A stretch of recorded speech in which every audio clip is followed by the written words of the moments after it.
My name is Bernadette Joyce, and I've joined the Presentation Sisters in December 1956, and that is a long time ago. How it came about was when I was at school.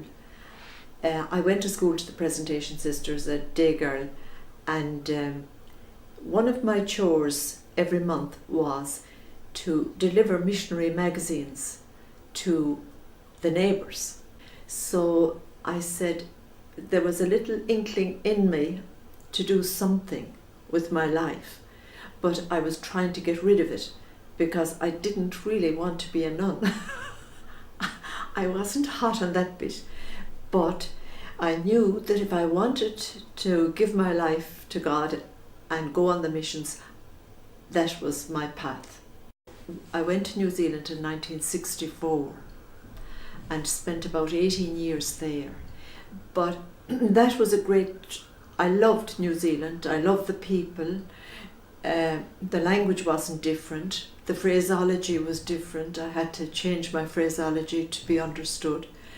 Then while there, a bishop in Chile wrote to our leader and asked if they could send 4 sisters to Chile to start a mission in a rural parish.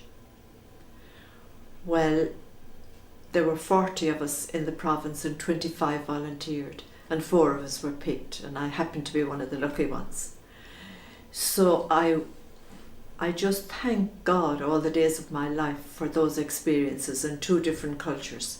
I went to Chile in 81.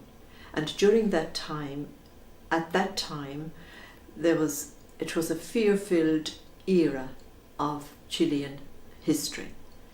We had the Pinochet telling disappearing people and torturing and all that.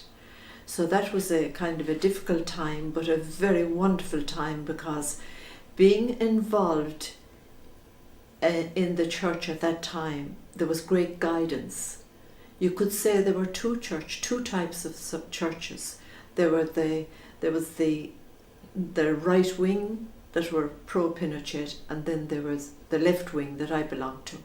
We were dubbed as communists at times because we were seen as being with the poor all the time. And I can remember the day of where I was standing when I got a great light, a great kind of delight about being in Chile, being there, because I was with the poor, and that's what Nana O'Neill was. She was with the poor from day one, and I felt I'm privileged, being with them in the good days and the bad days and sharing the same difficulties. But we had just one thing extra. We could get into a plane and go home. And that was what they couldn't do.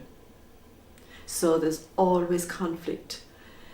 And we only made our decisions on the reality around us, depending on what the reality was.